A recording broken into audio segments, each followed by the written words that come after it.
understanding, that we may exercise our rights and perform our duties with faith in your guidance and confidence in a better future. In these times of violence and uncertainty, in our nation as well as all over the world, we pray for the strength of heart, mind, and body to continue to strive for unity, an end to hate and divisiveness, and a true and lasting peace that will be our legacy to our children. Let our people never lose the aspiration and determination to do what is right. Let our leaders' hearts be filled with compassion, righteousness, and the will to serve others beyond their own personal interests. And amidst all the darkness, let us always see the goodness in others and carry on with love, hope, and a steadfast faith in your will. Amen. Amen. With the permission of the chamber, we'll suspend the session for 1 minute.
Life begins at 40, you're only a teenager.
Ilan na?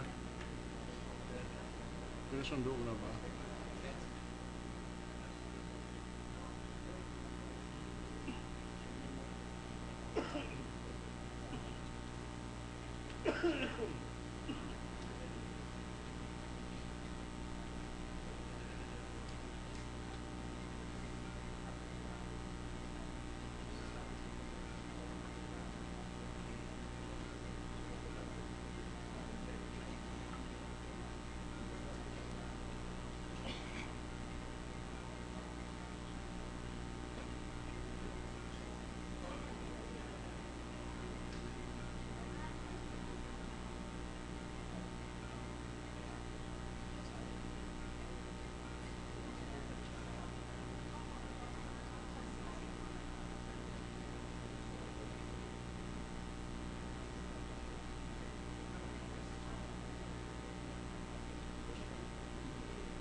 Edwin, 12 na, pwede na, no?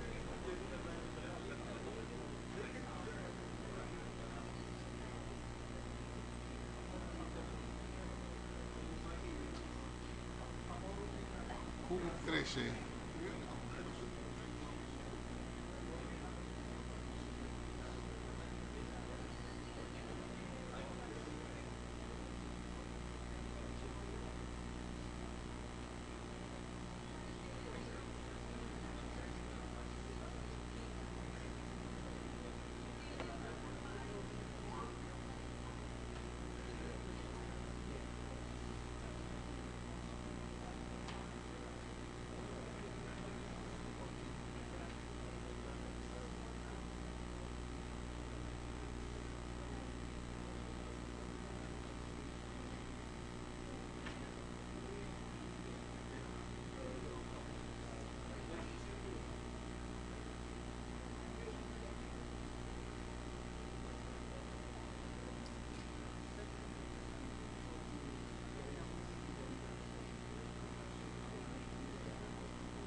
Session is resumed.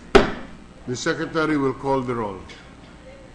Roll call of members, the Honorable Senators Angara, Aquino, Binay, Cayetano Alan Peter Compañero S., Cayetano Pia S., Defensor Santiago, Ejercito, Enrile, Escudero, Estrada, Gingona, Honasan, Lapid, Ligarda, Marcos, Usmeña, Pimentel, Po, Recto, Revilla, Soto, Trillanes, Villar, Senate President Trillo.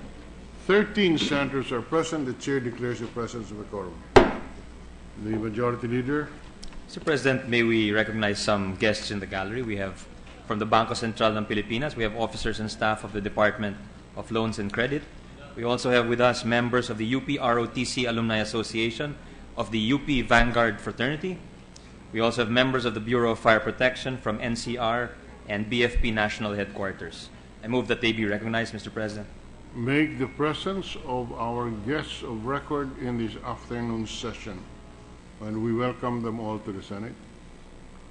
Mr. President, I move that we dispense with the reading of the Journal of the 25th Session, September 22, 2015, and consider the same as approved. Is there any objection? Hearing none. The reading of the Journal of Tuesday, September 22, 2015 is hereby dispensed with, and the same is hereby approved.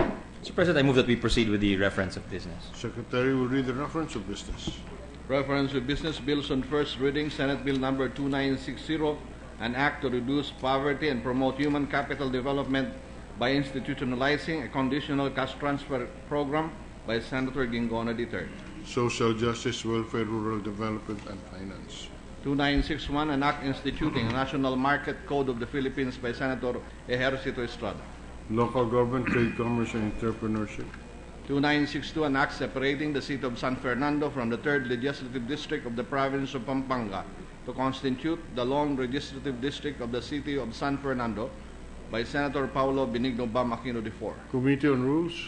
Proposed Senate Resolutions 5091, directing the proper Senate Committee to conduct an inquiry in aid of legislation on the Commission on Audit report that found irregularities in the lease contract of the Tourism Infrastructure and Enterprise Zone Authority by Senator Defensor Santiago. Tourism.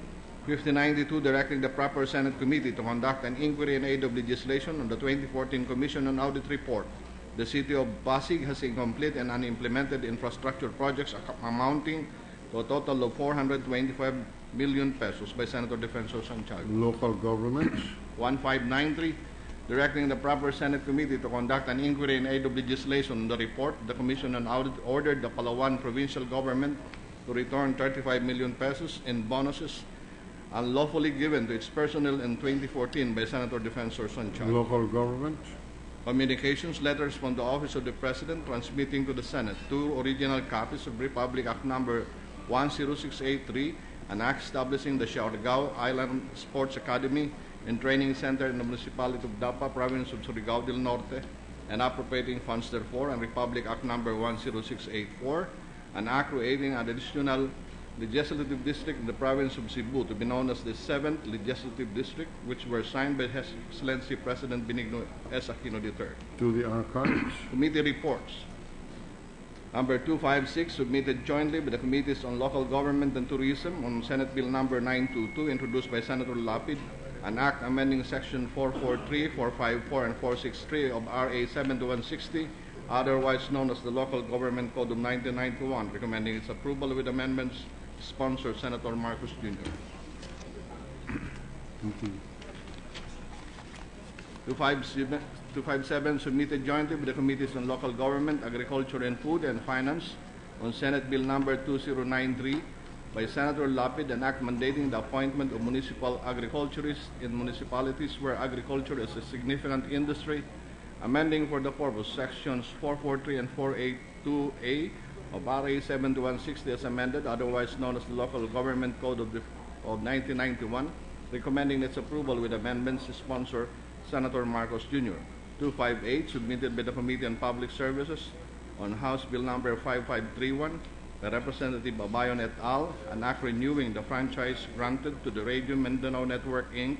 under Republic Act Number 3122 as amended by Republic Act Number 6980 for another 25 years from the date of approval of this act, recommending its approval with amendments, sponsor Senator Osmeña III.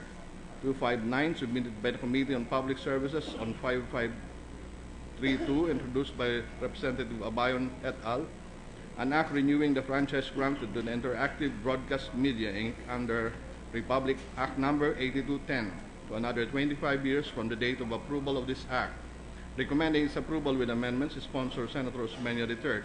260, submitted by the Committee on Public Services on House Bill Number 5391, introduced by Representative Gonzales et al., entitled an act amending franchise of Aliw Broadcasting Corporation granted under Republic Act Number 7399 and renewing/extending the term thereof to another 25 years from the date of effectivity of this act, recommending its approval with amendments, sponsor Senator Osmeña III.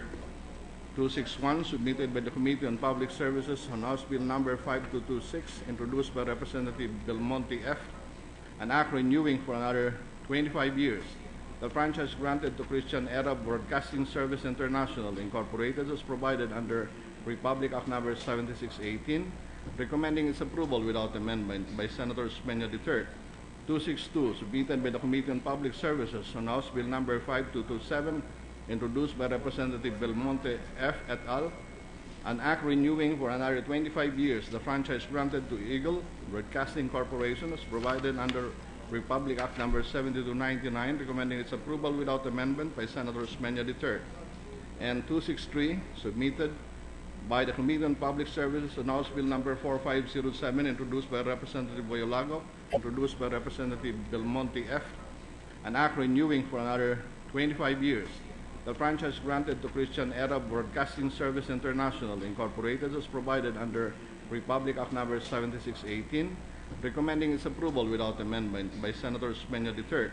262, submitted by the Committee on Public Services on House Bill Number 5227, introduced by Representative Belmonte F. et al., an act renewing for another 25 years the franchise granted to Eagle Broadcasting Corporation as provided under Republic Act Number 7299, recommending its approval without amendment by Senator Osmeña III.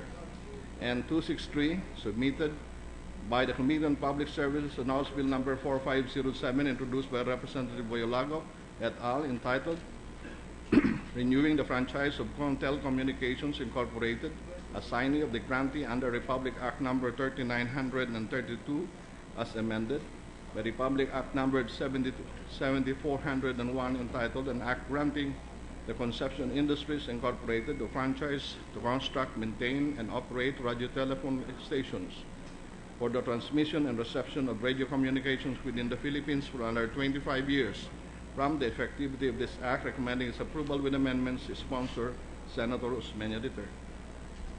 All those committee reports are referred to the calendar for ordinary business. Majority Leader. Mr. President, I move that we transfer Senate Bill 2952 under Committee Report 254 from the calendar for ordinary business to the calendar for special order. Any objection? Hearing none. Senate Bill 2952 under Committee Report 254 is hereby transferred from the calendar for ordinary business to the calendar for special orders. Mr. President, with the consent of the Senate, I move that we consider Senate Bill 2952 under Committee Report 254. Any objection? Consideration of the measure is in order. With the permission of the body, I move that the Secretary read only the title of the measure. Secretary will read the title of the measure. An act granting educational assistance and benefits to the dependents of all members of the Armed Forces of the Philippines, AFP, Philippine National Police, PNP, Bureau of Fire Protection, BFP, Bureau of Jail Management and Penology, BJMP, National Bureau of Investigation, NBI, Philippine Drug Enforcement Agency, PDEA, Philippine Coast Guard, and Bureau of Corrections, BUCOD, who are killed or permanently incapacitated while in the performance of their duty or by reason of their office or position. Mr. President, before we recognize Senator Soto to deliver his sponsorship speech, may we manifest that Senator Trillanes is also a sponsor of the measure and wishes to put into the records his sponsorship speech. I so move. So noted, yes. Mr. President, may we recognize Senator Soto to sponsor the measure. Senator Soto is recognized to sponsor the measure.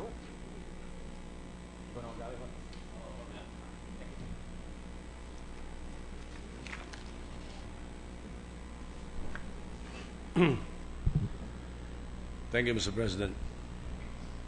The Acting Majority Leader, thank you.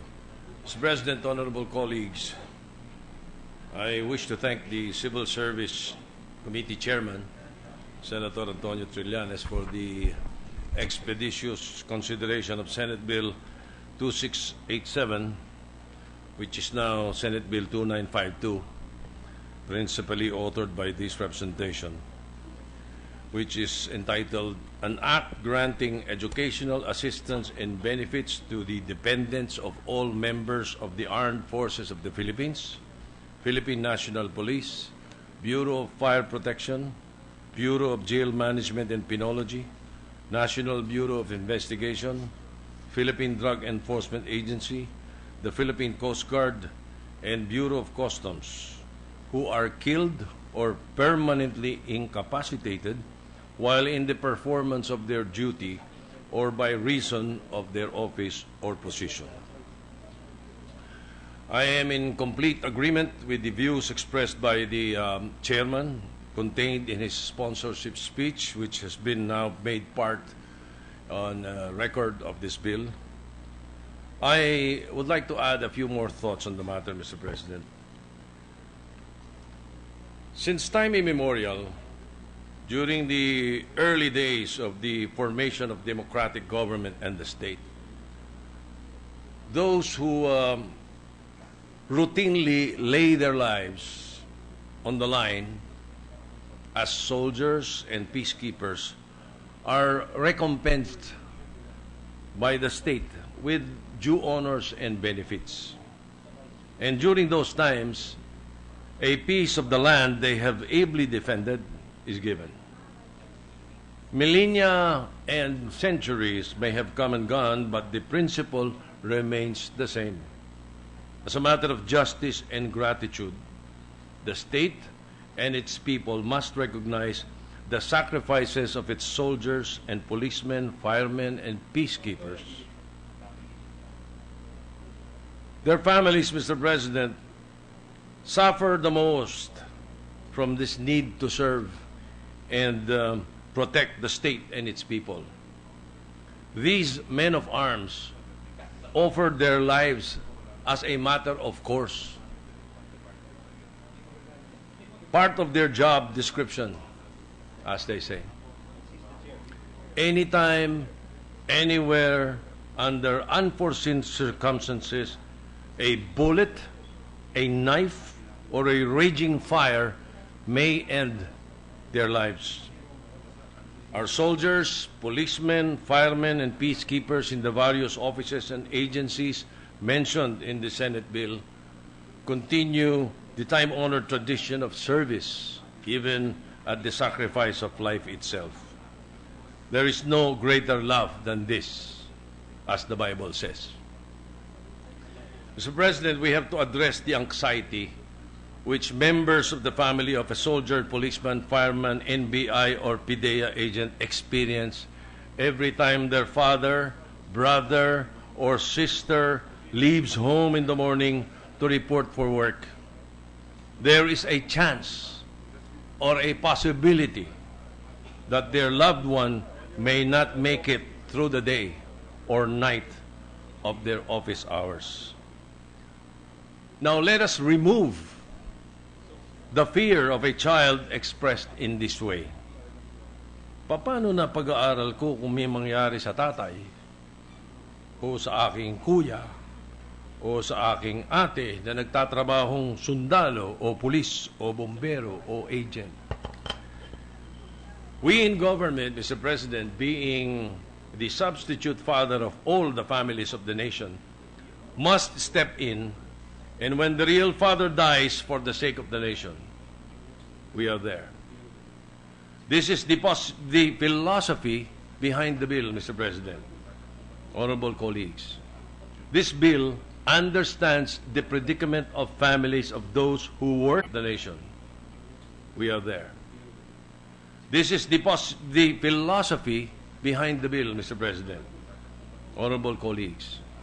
This bill understands the predicament of families of those who work in our armed forces of the Philippines, the Philippine National Police, the Bureau of Fire Protection, Bureau of Jail Management and Penology, National Bureau of in our armed forces of the Philippines, the Philippine National Police, the Bureau of Fire Protection, Bureau of Jail Management and Penology, National Bureau of Investigation, Philippine Drug Enforcement Agency, the Philippine Coast Guard, and the Bureau of Corrections. They worry. Now, with this bill, they will worry less.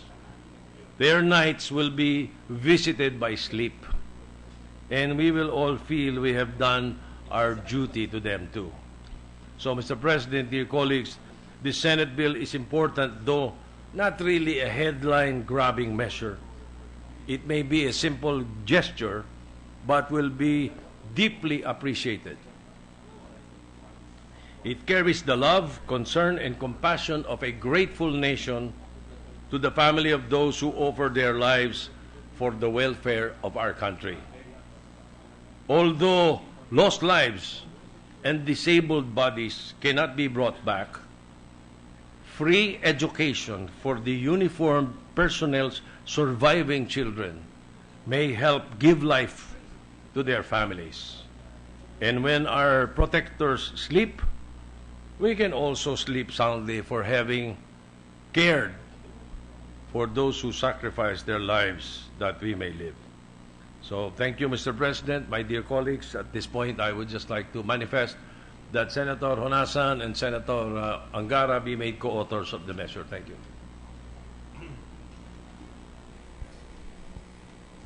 Thank you, Senator Soto. The Majority Leader. Thank you, Senator Soto. Mr. President, I move that we suspend consideration of Senate Bill 2952 under Committee Report 254. So suspended. Mr. President, I move that we transfer Senate Bill 1830 under Committee Report 252 from the calendar for ordinary business to the calendar for special orders. So transferred. With the consent of the body, I move that we consider Senate Bill 1830 under Committee Report 252. Consideration of the measure is in order. With the permission of the body, I move that the Secretary read only the title of the measure. Secretary will read the title of the measure. An act providing for an increase in the standing force of the armed forces of the Philippines through the recruitment and special enlistment of provisional enlisted personnel. You ready?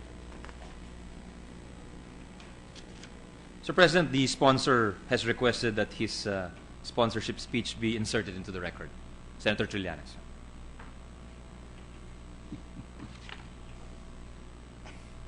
One minute suspension.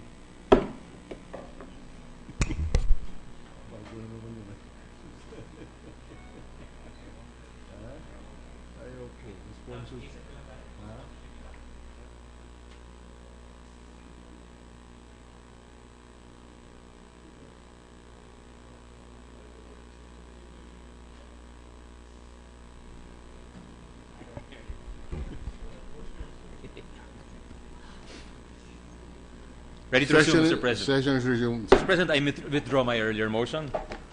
Instead, I move that we suspend consideration of Senate Bill 1830. Consideration of measure is suspended. Mr. President, I move that we transfer, or resume rather, I apologize, with the consent of the Senate, I move that we resume consideration of Senate Bill 2951 under Committee Report 251. This is the bill on Agricultural Competitiveness Enhancement Fund, Mr. President. Any objection? Hearing none, in order.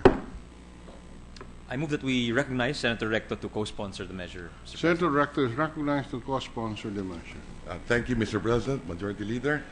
The Agricultural Competitiveness Enhancement Fund, or ACEF, traces its genesis to our ascension to the WTO, or World Trade Organization, when the gospel of globalization made the world flat, and the world started chanting, "I believe in God, the Treaty Almighty, creator of wealth on earth," we also demonstrated our faith in the New World Order by changing our laws to make our country GATT compliant. One of the laws we passed was Republic Act 8178, which replaced quantitative import restrictions on agricultural products, except rice, with tariffs, and putting all collections in the ASEF.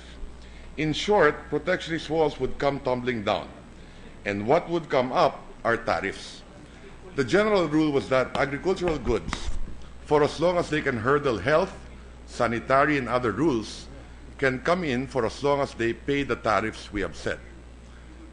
To use a simple analogy, we replace the "do not enter" sign in our borders with a "you may enter, provided you pay notice." The problem, however, with rolling out the red carpet for imported agricultural products is that they will pull the rug from under our farmers, who historically have been having a hard time standing on their own feet. There are reasons why most of them are down on all fours, most of the time. Knocked down by typhoons, floored by costly inputs and indebtedness, which have kept them on the ropes for as long as they can remember. Republic Act 8178 mandated that all tariff collections on agriculture products covered by minimum access volume, principally rice and sugar, be plowed back to them. Mr. President, tariffs were never envisioned to be distributed as dividends, CCT style.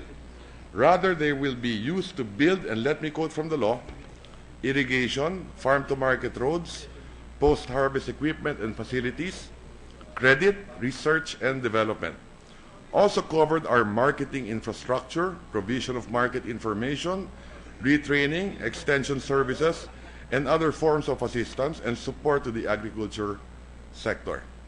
The idea was to use the very same taxes levied on imports to finance projects that would boost local agriculture and allow it to compete with imports. Some labeled this as safety nets that would cushion the fall of farmers sideswiped by imports. Others preferred to call them ladders that would allow farmers to climb out of the rut they are in. And who shall earmark the funds? Under Republic Act 8178, it will neither be the Department of Agriculture nor the Palace, but Congress. We should remember that this law was enacted in 1996, when congressional power of the purse was real and not illusory. So when imported rice started to fill bodegas, as well as the pocket of importers, whose unlimited greed was matched only by our love for unlimited rice, the coffers of ASEF was getting filled too. By May 2013, some 10.3 billion in MAV in-quota tariffs had been collected. In addition, there was 1.2 billion raised from sugar conversion fees, plus 300 million in loan repayments and other collections, bringing the total to 11.8 billion. This was the figure which stood 2 years ago. But according to DA and farmers groups, there was some 10 billion more in MAV-in quota tariffs, which was collected but was neither remitted to the Treasury nor booked as ASEF proceeds. This shouldn't surprise us at all. If shiploads of smuggled rice can disappear without a trace, collected tariffs on rice can easily evaporate too. Of the 11.8 billion that was officially reckoned as ASEF collections up to the summer of 2013, some 8.9 billion was disbursed by ASEF Executive Committee. The fund flow goes like this. Tariff collected is remitted to the Treasury, and it is the DBM which releases the money to the ASEF Execom upon its request. ASEF Execom in turn released 2.6 billion as grants to local governments, government corporations, and state colleges. It also approved 5.9 billion worth of loans to 304 groups, which, except for 10, were private corporations. Subsequent audit reports on the ASEF, however, are littered with adverse findings like dismally low repayment rate, double recording of loan releases, and loans without collateral. Some grantees have pulled a Houdini and can no longer be found. Some 2.5 billion worth of loans are covered by letters of confirmation whose addresses could no longer be found. They have flown the coop like migratory birds. In one case, proponents of a 63 million loan have migrated to the great beyond, leaving 58 million in payables. Of the 294, the private parties who were granted a total of 4.4 billion worth of loans, only 23 had fully paid as of December 2011. Of the remaining 271 private borrowers, only 15 or 5% of the total had no arrears. As a result, 2.2 billion in loans was already due and demandable 3 years ago. In all, outstanding arrears already hit 5.1 billion 3 years ago. Actually, the figures given by Senator Villar painted a bleaker picture of a 7% repayment rate. But not all defaulting debtors can't be found, and neither are they small farmers. Some, according to reports, are government agencies, like Kedancor, which has an unpaid tab of 1 billion, and the National Agri-Business Corporation, with an outstanding loan of 225 million. While these two agencies have been abolished, their debts are not yet considered extinguished.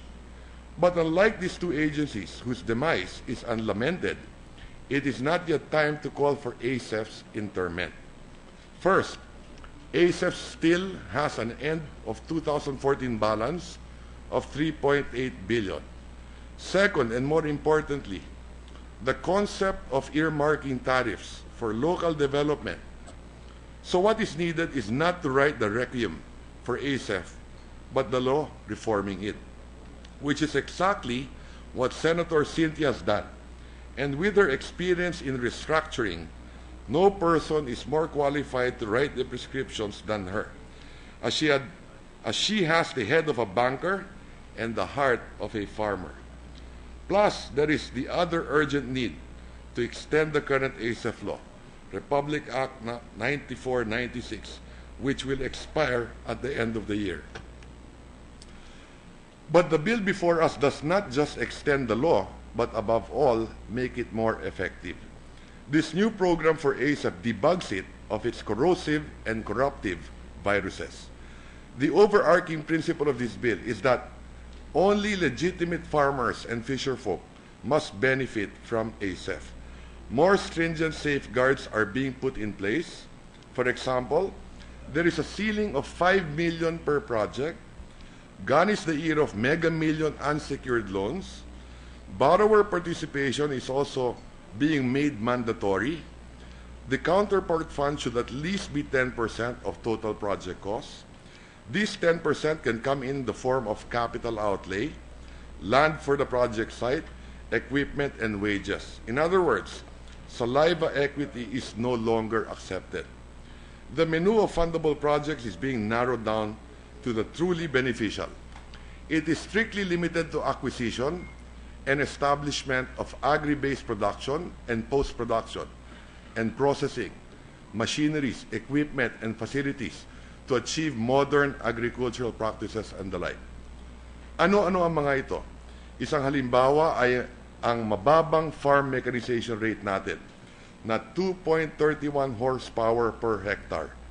Pwedeng gamitin ng ASF upang makabili ng mga traktora para may katuwang na si kalabaw. O kaya upang magpatayo ng post-harvest facilities. Kasi ngayon, isa sa bawat 7 kilo ng palay ang nasasayang dahil sa kakulangan ng bilaran o pag-iimbakan. The membership of the ASF Executive Committee will be revamped. The chair of the Senate and the House Committee on Agriculture shall no longer jointly head the ASF Execom. In fact, they are yanked out of the body. There is moral hazard in leading the body which you ought to oversee. Members of Congress are not supposed to serve as loan approval officers in a purely executive body. In their stead, the President of the Land Bank of the Philippines and the chairperson of CHED will be appointed. The logic in placing them there can be explained this way. If loan evaluation has to undergo due diligence, then you need the LBP head there. This is also pursuant to provision in the bill designating Land Bank as the one which shall manage the credit facility out of the funds. In this role, Land Bank shall determine the eligibility of the borrower and evaluate the loan security or collateral. As to the CHED head, his or her involvement can be justified by the fact that ASF is also being tapped to finance the studies of students taking up agricultural courses. Actually, ASF's mandate is not just to ramp up agricultural production, but also to produce graduates of agriculture courses. On hindsight, the scholarship components of agriculture courses. On hindsight, the scholarship component of ASF was one of its few bright spots. Loans for production capital may have been malversed, but by and large, tuition to train human capital was not. Borrowers left debt notes. These scholars have diplomas as receipt of loans well spent. Overall, 10% of ASF will fund a raft of scholarship offerings and assistance for students who are academically accredited for agriculture, forestry, fishery, agriculture engineering, and veterinary medicine courses.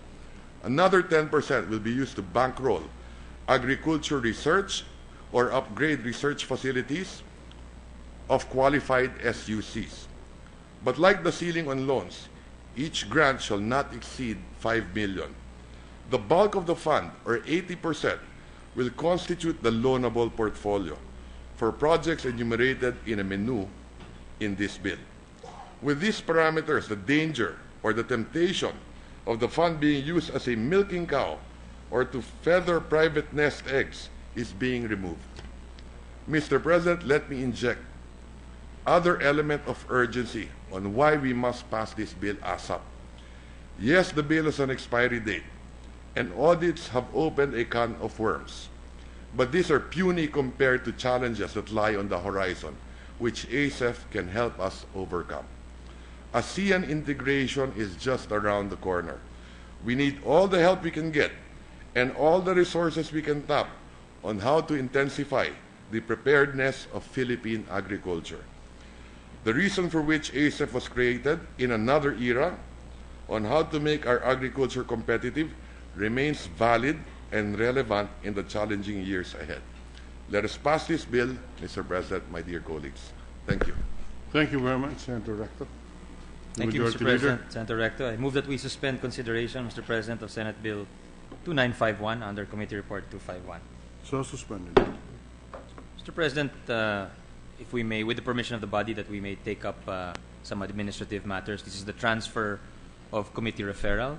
On September 7, 2015, the Senate in plenary approved the primary referral of Senate Bill 2927, entitled An Act Instituting the Expanded Balikbayan Program, amending for the purpose Republic Act 6768, as amended by Republic Act 9174 and for other purposes, to the Committee on Tourism, while the secondary referral was made to the Committee on Ways and Means. With the consent of the body, Mr. President, I move to switch primary and secondary referrals so that upon approval of the motion, the primary referral of the bill shall be to the Committee on Ways and Means and the secondary referral shall be to the Committee on Tourism. I so move, Mr. President. So transferred as moved by the Majority Leader. Mr. President, I move for a few minutes suspension. 1 minute suspension.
Catch your breath first. Catch your breath. Whenever you're ready. This traffic is crazy, man. Dito na, andyan yung tormentor. Ha? No, eh. Pinagpaplanuhan nga namin ito. Dito ang tormentor na pinagpapalala.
Ano, pwede na? Ha? Kuha na ako ng konti ko dun sa examen na. Pwede na ito? Yan, boss.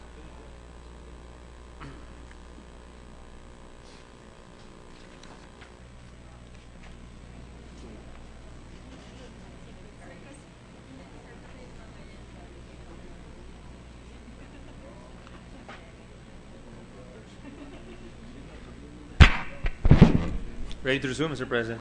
Session is resumed. Mr. President, with the consent of the Senate, I move that we resume consideration of Senate Bill 2894 under Committee Report Number 200. Any This is the- objection herein on consideration of the measure is in order. Mr. President, the parliamentary status is that we are in the period of interpellations. I move that we recognize the sponsor, Senator Marcos. Senator Marcos, the principal sponsor, is that advanced. Thank you, Mr. President. Mr. President, I move that we recognize Senator Soto to continue his interpellations on the Senator measure. Soto is recognized. Thank you, Mr. President, and I gravely omitted to thank the distinguished sponsor last time that we were interpolating. after I finished part one of my interpellation. So I wish to thank him now and hope that he will yield to the second part of my interpellations on the Senate Bill 2894. The distinguished gentleman from Ilocos Norte and Leyte. Yes, certainly, Mr. President. I'm ready to be interpolated. What I believe we are now in the first part of part two Yes. of the interpolation by the gentleman from Quezon City. So I yield the floor, Mr. President. Thank you, Mr. President. I would like to start off with Section 34, the executive authority. It is mentioned that the executive function and authority shall be exercised by the cabinet, which shall be, etc., etc. Who are the cabinet members that are being pertained to in Section 34, Article 7, and what particular departments will be part of the cabinet, Mr. President? The chief minister will appoint his own cabinet, the structure of which will be decided again by the transition authority, and any additional changes, any changes to that structure will then be undertaken by the Bangsamoro Parliament. So I imagine, although there is no enumeration of departments, I imagine that it will cover the usual departments that the line departments that we see at every level of in the national and local government. There will be a Department of Finance, Department of Interior, Department of Public Works. It's a ministry. I beg your pardon. It will not be a department. It will be a ministry. Ministry of Health, Ministry of Education. I think that all of the, shall we say, major sectors will be represented, will have under, as a representative within the cabinet, a minister. So that, again, is not to be determined by the basic law, but that is to be determined by in the process of organization. And should there be any further amendments or changes to that structure, it will have to be done through the Bangsamoro Parliament.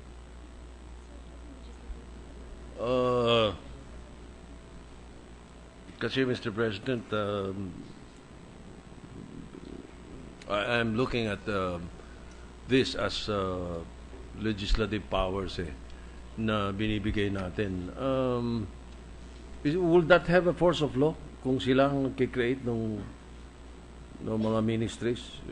Don't you think we should enumerate here the ministries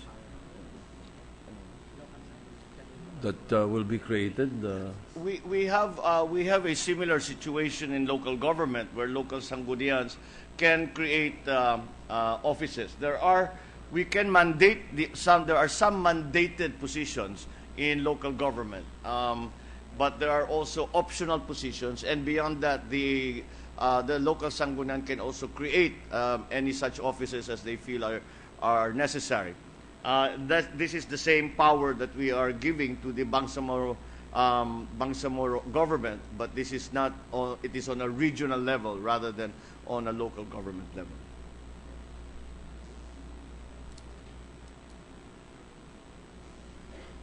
This touches again. This touches completely on the issue of autonomy. Autonomy. We do not want to be dictating to the Bangsamoro autonomous region, if it is going to be a true autonomy, how their government should be structured, how the executive should be structured, and what the workings of the government will be. One of the central tenets of this any autonomy is that these decisions, these very important political decisions, be made by the local political hierarchy.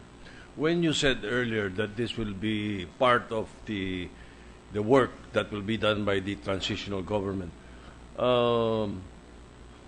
do we mandate that in this bill? Yes, that is part of the transitional procedure. Once for example, this is enacted into law, but the basic law is enacted into law, then there will be preparations for a plebiscite. The plebiscites will then be undertaken once the results are published. Then we will know which local government units are part of the Bangsamoro Autonomous Region. At which point, a election will be held. Or rather, in the meantime, whilst this is all going on, because COMELEC has consistently told us that they will need 6 months after the enactment into law. They will need 6 months after even the plebiscite, because the plebiscite will determine who belongs to. So the voters list will have to wait until we know which LGUs are part of the Bangsamoro Autonomous Region. After that, an election will be held to determine who will be members of the Bangsamoro Parliament.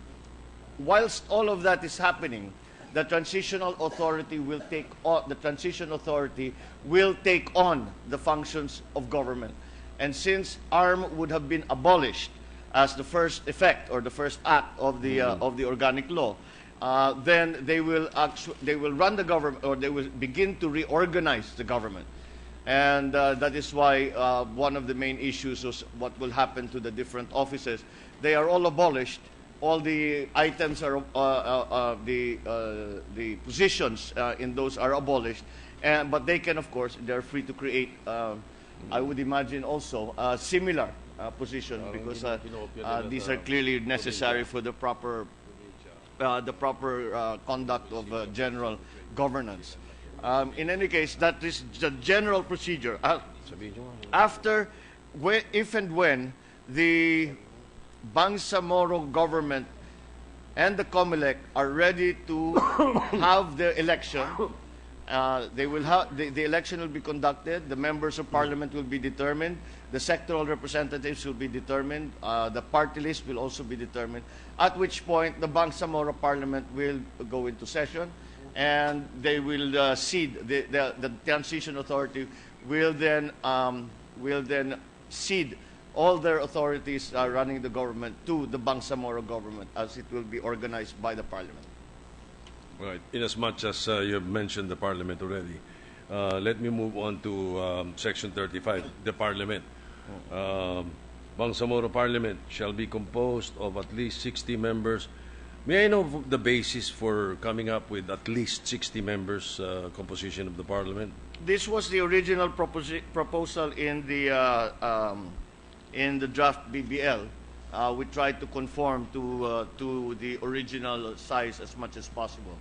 I think, but that is why we did, however, include at our parliament, the Bangsamoro government, to make to increase the numbers. And, if it feels that certain districts are underrepresented, certain parliamentary districts are underrepresented, or if perhaps a new sector would like to have a sectoral representatives, then perhaps there could be new arrangements for further seats in the parliament. So that is the starting point, and it became the starting point simply because that was the proposal in the original version. That's right. All right. Mr. President. All right. If we're giving that power to the parliament to increase its number, when we say at least 60 members, does it mean that there could be unlimited members in its parliament? We have guidelines, limitations, conditions for increase? We have not put any limit, no upper limit. Unlike, for example, where we have, in the case of congressional districts, there is a limit in the Constitution to 150 congressional districts, but even that can still be expanded. We still have the option of doing that. So I think perhaps what we could do to try again and follow the same logic that we have for congressional districts, we could introduce a threshold number in each district. For example, in the Constitution now, there is a threshold that beyond which the constituency can then be organized into a new district. That is the redistricting that we do. If the body feels that that kind of threshold number is useful, then we can certainly introduce that. But we try to stay as close to the original version as possible, and the original version of the draft PBL did not contain any limits or any, for that matter, any thresholds for the creation of new parliamentary districts. Yes, well, you mentioned the House of Representatives in our Constitution. There is really a limit composed of not more than 250 members. This is Section 5 of Article 6. So perhaps we can introduce something like that during the period of amendments, Mr. President, if you don't mind. Certainly, because We will just try to find out how many would the possibility of members or representatives from the different districts. The number flowed also from the situation, the organization now of ARM. And that was felt that the parliamentary districts, or rather, yes, the districts that are being used now were sufficient, I suppose, for the present. But again, the populations increase, there is a redistricting. So yes, certainly, I believe again the logic that is used by in the Constitution to put a minimum amount by saying that there is a threshold, and beyond that threshold there should be or can be or they are qualified to be represented in the House of Representatives I think is sound, and perhaps that could serve as a guide for our own design for the possibility of the membership of Parliament being increased.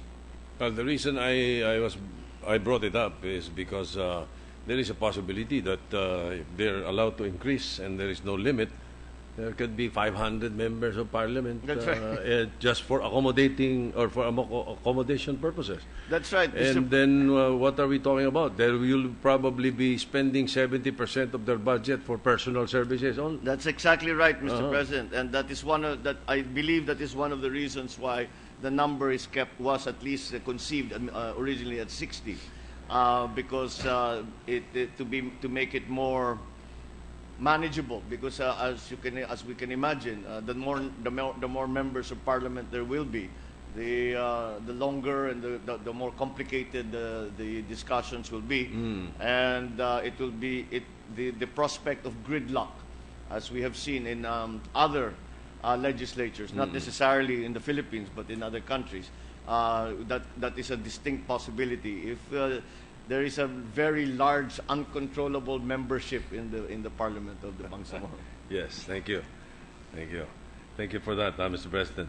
Now that we have mentioned also the Legislative Department and mentioned the Constitution, I noticed that there is no under your Section 35. There is no provision under the Bangsamoro Parliament that prohibits the members of the parliaments to hold other office or employment in the government. This is a provision present in the article on Legislative Department in the 1987 Constitution. So may we know why, or this was just omitted? They are not prevented from holding other office employment in government.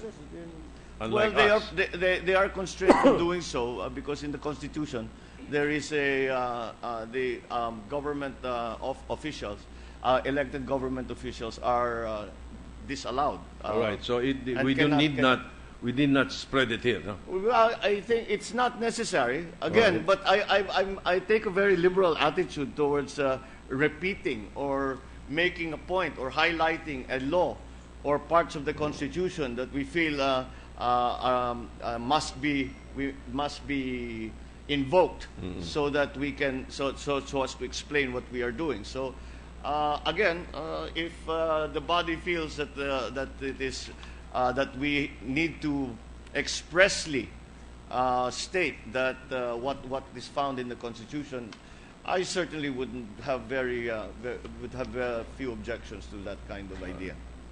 Thank you, Mr. President. I will go back to my drawing board also and probably look if it's necessary. If not, then I will accept the answer of the gentleman. Section 36. You somehow were able to give us a gist on this, but let me just place it on record again. Is there a basis for changing the number of allocation seats from percentages in the old draft bill to actual number of seats in the substitute bill? Yes. Kasi yata, di ba, in the old draft, It was the 40 seat allocation for district representatives is 40% of the members of parliament. However, in the substitute bill, the seat allocation is now 40 members. Why was the number of district seats increased from 24 seats, which is 40%, to now 40 seats, which is 66%? Maybe you know the rationale for the Yes, change. it is quite simple. Really, because we wanted to be consistent with the principles that were earlier, that are stated at the beginning of the basic law. That principle being that the legislature will be a democratically elected, will have democratically elected members, and that the parliament will be again a body that is a democratic one, a representative one, which would not be the case if less than half are actually elected and more than half are appointed. We cannot describe an appointed a legislature or anybody for that matter that has more than half of its members as appointed as a democratic one or a representative one.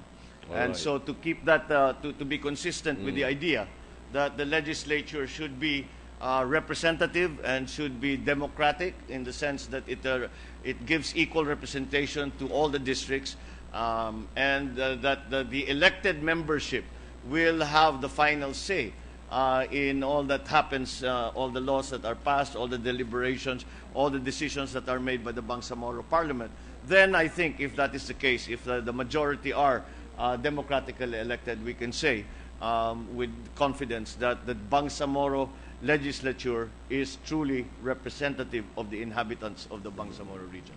Currently, how many district representatives does the ARM have? 80. They have, there are presently 18 district representatives in ARM.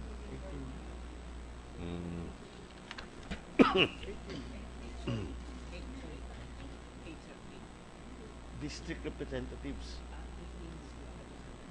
In party seats, from the old bill to the substitute bill now, why was the number of party seats substantially reduced from 30 seats, 50%, to a mere 8 seats, 13%? The truth of the matter is, as I have to be very candid. We just, it was what was left over. Once we decided that there were going to be 40 seats that were elected, then you have the sectoral representatives, of which there are 2 each. There are 6 sectors that are identified, and that leaves now the number 8. Where did we get the 12? Again, this is something that has been brought up by a couple of other of our colleagues, and that this number might be too small. But again, we also must learn from the experience that we have in the House of Representatives, where there are presently now, if I am not mistaken, 192. There are 192 congressmen, and of those, over 50 are party list representatives. So that seems to be maybe the extreme in that case. And again, this was just a determination that was made, trying to learn from the experience and trying to see what other sectors, what other, shall we say, disenfranchised sectors would want to organize themselves into parties and to run under the party list system. So yung sectoral, ito yung mga 12, ano? 12 sila dahil 12 sila. 6 yung na-identify na sector. Tigalawa sila na maging representative to be chosen by the leaders of those different sectors. When you say identified, did we determine already which groups may be considered as sectoral Yes, representatives? we have. These were the groups that during the process of the hearing, Ano po ito? that came to us and said that we feel that this is what we were discussing the other day, that yesterday, that these are groups that said that we feel we have something to contribute.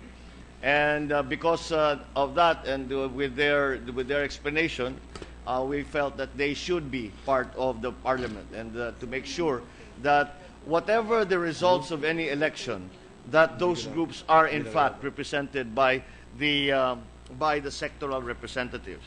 In paragraph 3 of the same of section 36, we have the list or the enumeration of the different sectors that we have included. They are the non-Moro indigenous communities, the settler communities, women, youth, sultanates, and the representatives from the labor sector. All right. These are the 6 sectors that we have included as having two sectoral representatives in the Bangsamoro Parliament. So are we saying that this provision that reserves the seats for them, they're only limited to a certain or one seat, regardless of the numbers of members in the respective sector? That's right, Mr. President. It is a bit of a hybrid of the old system in the House, where we had appointed sectoral representatives. So but now we remove that idea, and we now have the party list representatives. This will have both. There will be sectoral representatives, although they are not appointed. They will be chosen by their sector. But it is felt that those sectors, we must guarantee those sectors' representation in the Parliament of the Bangsamoro, because of their particular and singular needs and issues, that they should always have a representative in the Bangsamoro Parliament, and that's why they have those reserved seats. So what in fact has happened is that we have now the elected members of Parliament from the different parliamentary districts. We then have the sectoral representatives who will be nominated and chosen by within that sector. And finally, there will be the party list, the equivalent of what our party list representatives in the House of Representatives now. So we will have a kind of hybrid, as I said, of what we had before in the House and what we have now. Your last sentence in this section 36, I'm sorry. You say the Bangsamoro shall determine the manner, Bangsamoro Parliament shall determine the manner of election of sectoral. Why is the Bangsamoro Parliament given the authority to determine the manner of election of sectoral and other representation in the Parliament, considering that there shall be a Bangsamoro Electoral Office, which shall be part of COMELEC under Section 39? No? Well, Don't you think the Bangsamoro Electoral Office is the better agency to determine the manner of election under the control and supervision of COMELEC yun? It is not so much the actual conduct of elections, but again, it is merely to ensure that, in fact, who is put forward as a sectoral representative is actually the chosen representative of that sector. So, pag sinabing And that's why the Bangsamoro Parliament is going to be will ascertain that this is that will put together a system, make a system so that we can be guaranteed that the chosen sectoral representative is one that is actually chosen. It is not somebody that is imposed upon them by any other person, by the chief minister, by a very influential member of parliament, a cabinet member. That really is the intent of that sentence, is to have the Bangsamoro Parliament ensure that the sectoral representatives are true representatives of their sector. I am enlightened. Now I see the point of the manner. You're talking of the manner, the Bangsamoro Parliament. The conduct it's of the the- manner. The conduct, of course. is- Conduct of elections still remains with the common. All right. Section 37, Mr. President. Election for reserved seats for non-Moro indigenous people. Is there a maximum number of seats for the non-Moro indigenous communities and settler communities? There's sectoral representatives. They have two reserved seats, and they will determine who those two representatives will be. Two for non-Moro indigenous, Yes, and that then is two for reserved. settler. That is reserved for their sector. Anong pagkakaiba po ng non-Moro indigenous communities and settler communities? Actually, ang non-Moro indigenous communities, ang indigenous communities na hindi Muslim, na hindi sinasabi hindi kami Bangsamoro people. Kahit na matagal na kaming nandito, kasi kung tutusin natin, ang mga Muslim sa Southern Philippines, indigenous people din sila. And this is only really to try and find to make the difference that the Lumads were asking for, that the IPs were asking for. And they were saying because of their cultural heritage, it is very important for them to maintain their identity as non-Bangsamoro. They have their own definition of their identity as a people, and they wanted to maintain that. That is why we came up with the term non-Moro indigenous people. The settlers are those who are not Bangsamoro people, who are not non-Moro indigenous peoples. They are the settlers that came after the both indigenous people, both non-Moro and Moro indigenous people. Ang sumunod na pumunta sa Southern Mindanao, sa Bangsamoro Autonomous Region, yan ang tawag natin ang mga settlers. The old term was Christian settlers, but we don't make that differentiation anymore because we have a more pluralistic view of the settlers than we had previously. So we now use just the word settlers. All right. Were they consulted in the Bangsamoro creation or their inclusion in the Bangsamoro Autonomous Government Parliament? Were there hearings? Who consulted, Mr. The non-Moro indigenous communities. Oh yes, they actually took the initiative to come to see me and asked for a meeting at which they gave me a briefing. And I said very well that they had some very serious concerns that certainly warranted attention. And so since we did that, then we organized a hearing just for the IPs and the different tribes, as the tribes that are mentioned here, the Teduray, Lambangyan, Dulangan, Manobo, Blaan, Higaonon are the ones that the main tribes that are mentioned to enumerated under, but they're not limited to this list. And so that they were consulted, and as a matter of fact, there was a very perfunctory mention, almost in passing, in the original version, and it said that the ancestral lands and rights of the non-indigenous peoples will be respected. That was a very, very simple, and they felt the IPs felt insufficient guarantee on the preservation of their rights and the protection of their ancestral lands. And so the detailed organization that are specific for non-Moro indigenous peoples, in fact, were the product of those hearings, and much of the language comes from them and their representatives. Maganda yung dinagdag ninyo rito sa version nyo, that these two reserved seats shall have the same rights.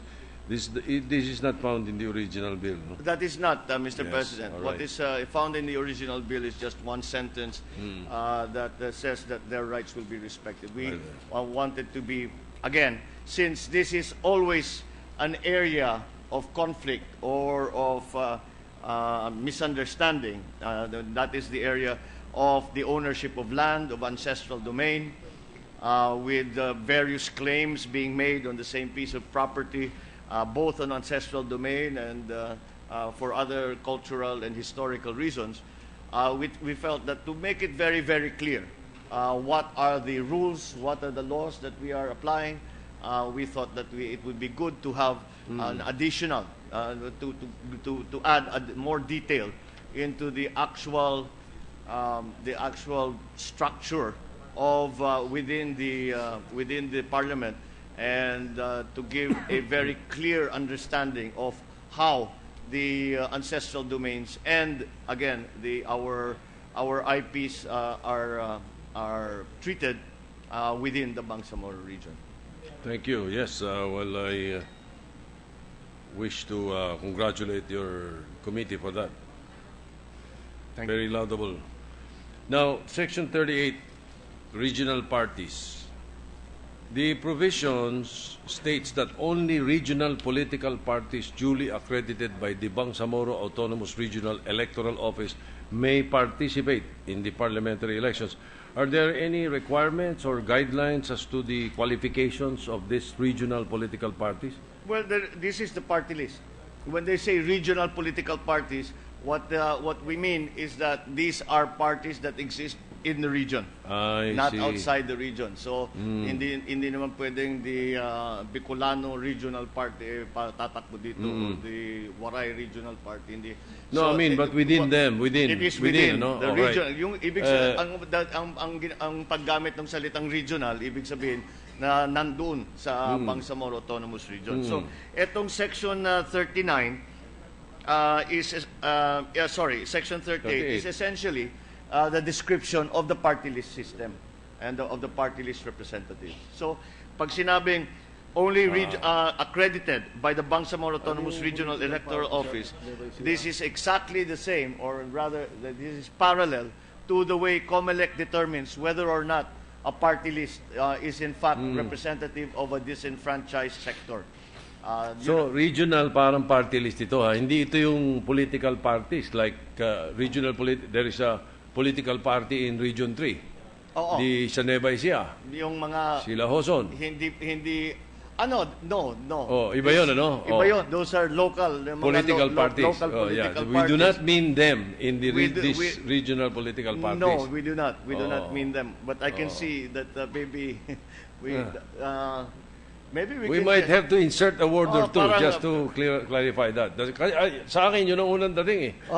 May mga regional political parties, hindi po ba, in different provinces. So, maring One Cebu, for that matter. No? maraming ang pwede nating mailagay is regional political parties from the Bangsamoro Autonomous Region.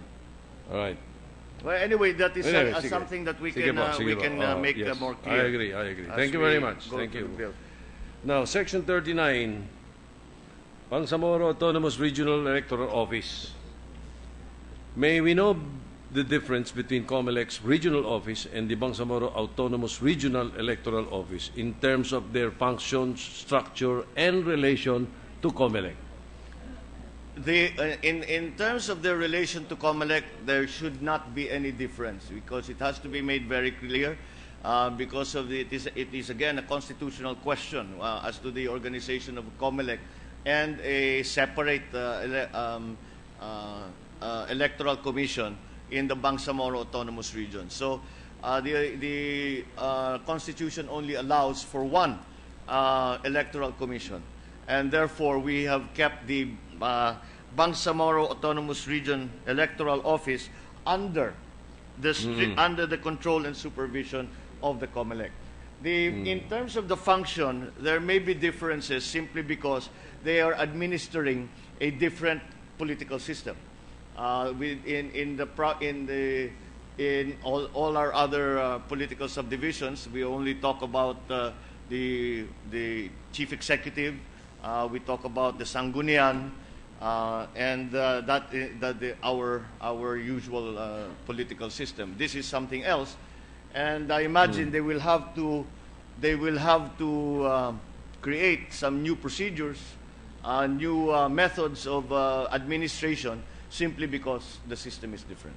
So when you say under the control and supervision of the COMELEC, you mean that all elections in the Bangsamoro Autonomous Region shall be subject to the Omnibus Election Code That is exactly and correct. pertinent COMELEC issuances. That is right. The and again, there might be a need for specific issuances that pertain to the Bangsamoro, the conduct of the election of the Bangsamoro, the membership of the Bangsamoro Parliament.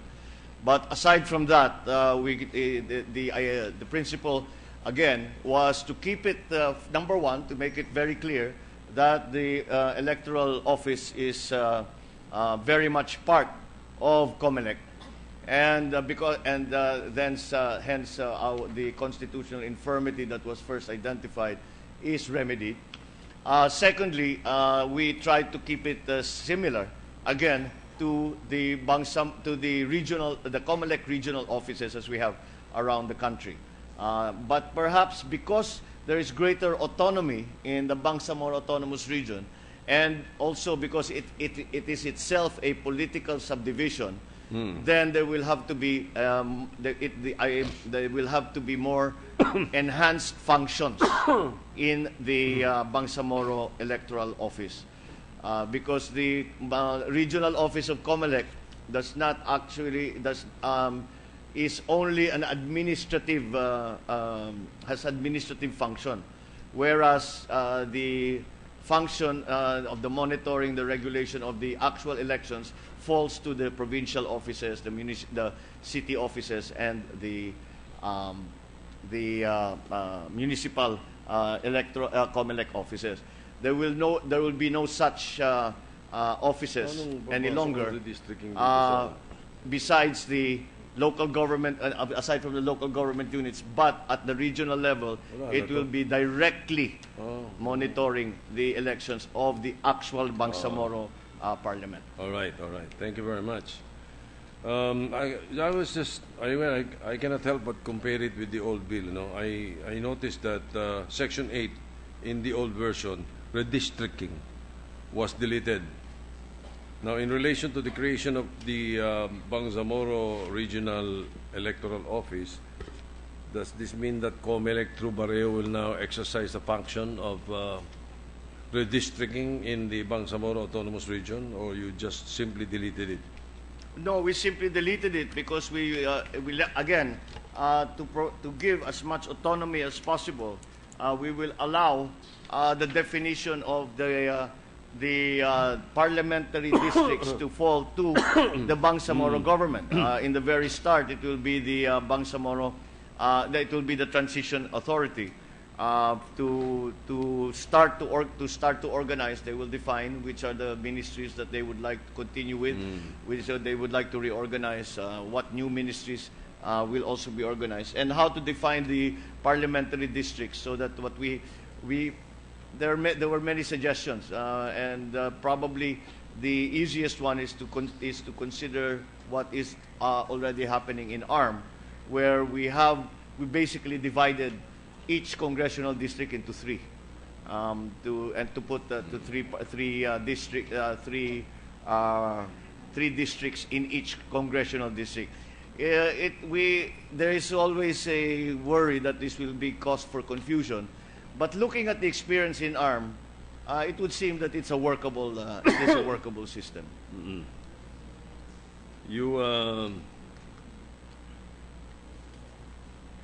Section 9 also, you also deleted this. That means the Omnibus Election Code will apply.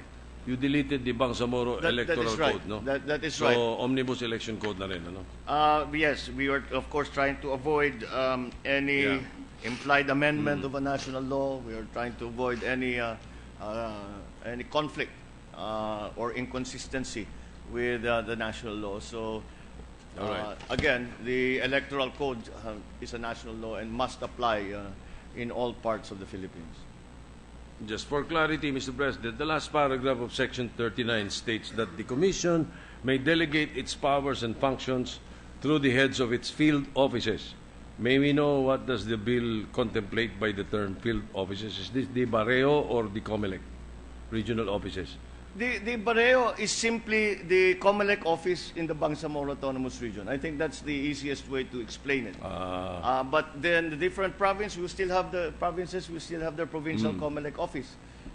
So the field offices are those subsidiary, subordinate offices to the Barrio.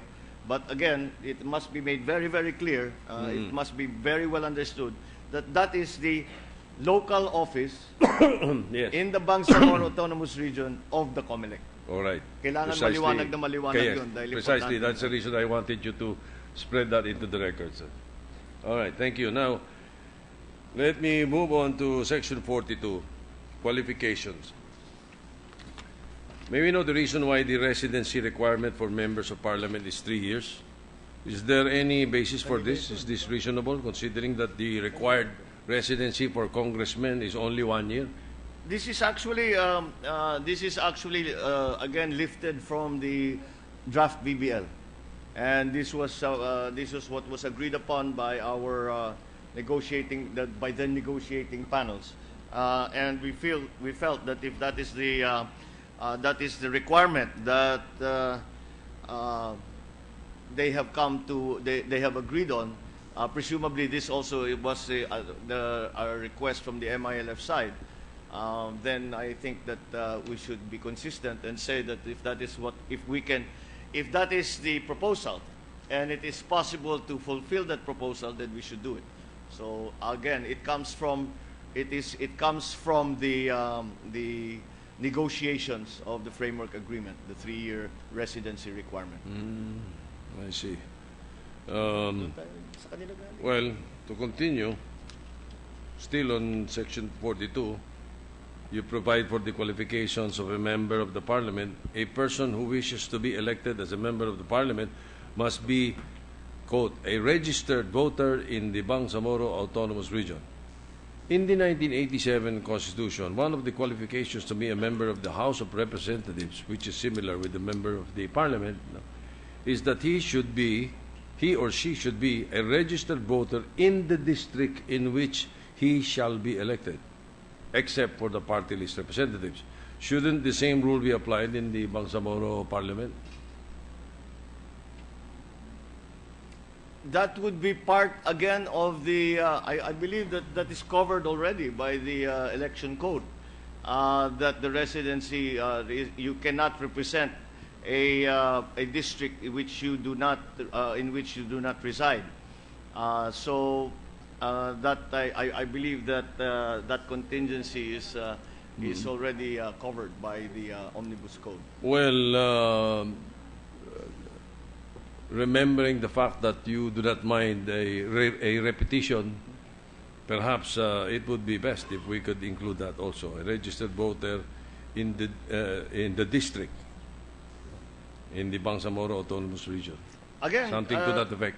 Any language that Right. clarifies is always welcome, Mr. President. In the same section, it states that the Parliament member must be a resident of the Bangsamoro Autonomous Region without any qualifier, as opposed to Section 58, relative to the Chief Minister, which provides that he must be a bona fide resident of the Bangsamoro Autonomous Region. Why is the reason why such qualifiers lacking in the qualifications for a Parliament members? I think this falls very much into the area where this is according to style. Okay. The language, All we right, can make all the right. consistent the language. So we there's can no, make the there's no language real consistent. reason for it. Medyo na ano lang. Okay. Because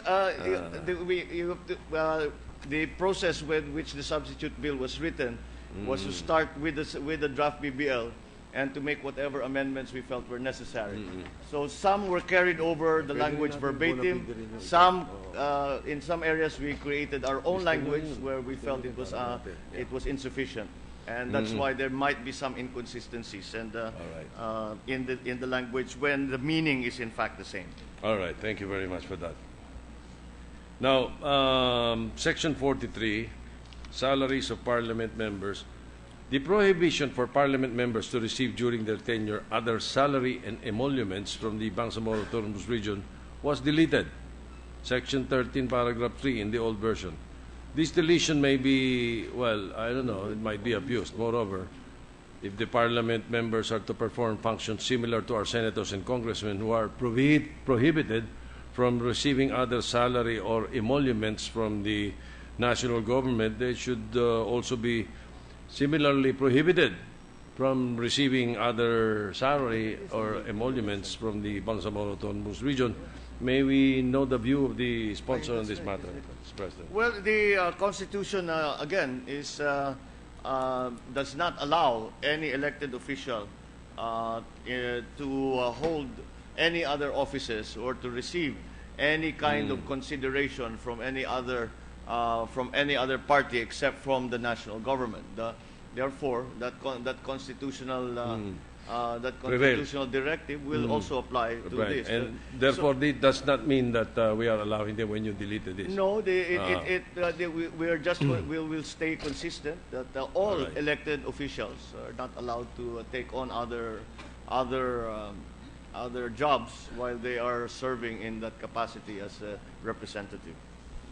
Now, in contrast, in the old bill, the original bill, there was no specific salary grade that was stipulated. In this proposal now, we are prescribing the minimum monthly compensation of salary grade 27. You are receiving a salary grade 31, Mr. President. So why are we keeping them at salary 27? Is there a reason for that? Congressmen and senators are salary grade 31. Well, again, this is something that we patterned to local officials again.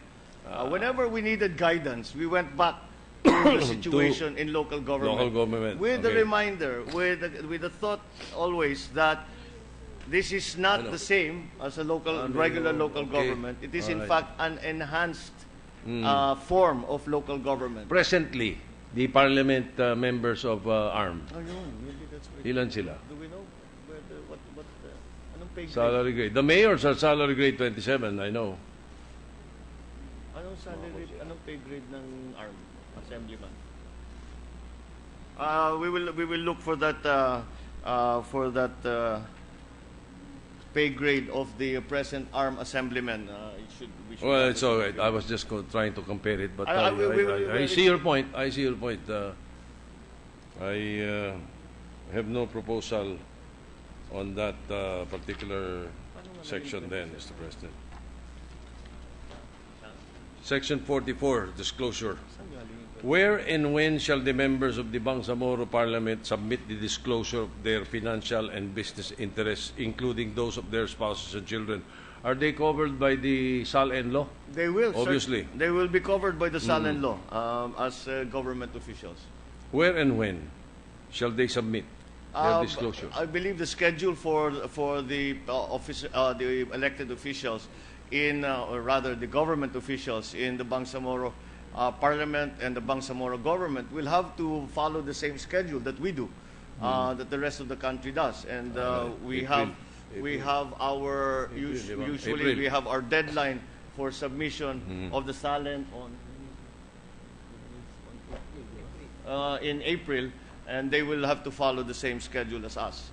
Well, I only ask because the rest of the elected magiging iba yung panahon na ma-elect sila sa atin no. But they'll maintain the timetable. All right. That is actually why we did not put a timetable.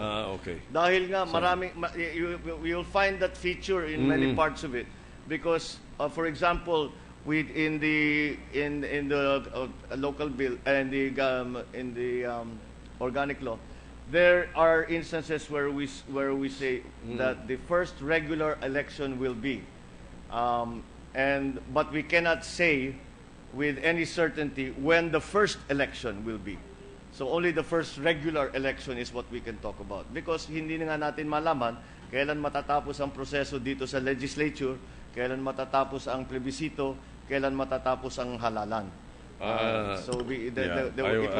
It was impossible to put a date and a strict schedule.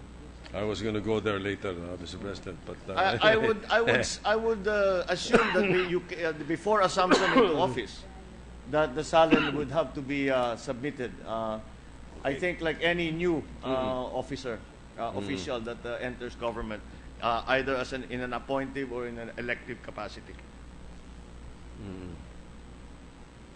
Section 44 also states that the members of the Bangsamoro Parliament shall notify the Bangsamoro Parliament of any potential conflict of interest that may arise from the filing of bills or resolutions of which they are authors. Pareho sa atin dito. Now, the provision, however, does not state the period within which the member shall notify agency or person whom they submit their notification and any penalty for the failure of notification. From looking at the language, it would seem to imply that upon filing of such bills, that if there is a clear conflict of interest, that has to be revealed to the chief minister who heads the Bangsamoro Parliament. In the same fashion that we have that rule in the Senate and in the House of Representatives.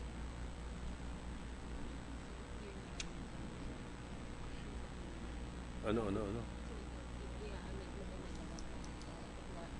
Clarify. Yeah. I hope you don't mind. We will try to to figure a way to propose, figure a way in being able to propose perhaps an amendment to clarify that and cover what you said, Mr. President. Certainly, Now, Mr. President. thank you, Mr. President. Again, is most welcome. Now, there is a prohibition on Section 45 against conflict of interest. Is the prohibition against conflict of interest also applicable to immediate family members of the member of the parliament? As it is written, that is not the case. Why not, Mr. President? We felt this was also lifted from the draft BBL. Oh, this is directly lifted also from the draft BBL. And so we felt that again, perhaps because the constituency that they will be covering is rather small, it would be a fairly very limiting rule. Dahil kung maliliit, if you can imagine, there is one there in each congressional district. For example, there are 3 parliamentary districts. If the member of parliament from that district, if their family are not allowed to conduct any business, paano maghahanap buhay naman yun? Dahil maliit lang ang kanilang pinanggagalingan. All right. I see the point, Mr. President. I agree. Section 46, forfeiture of seat. How many times can a party replace its representative in the parliament, Mr. President? We have no we have no rules in the organic law, but we will follow again the organic law, the omnibus electoral code in that regard. So the rules that apply to the party list representatives will apply to these party list representatives.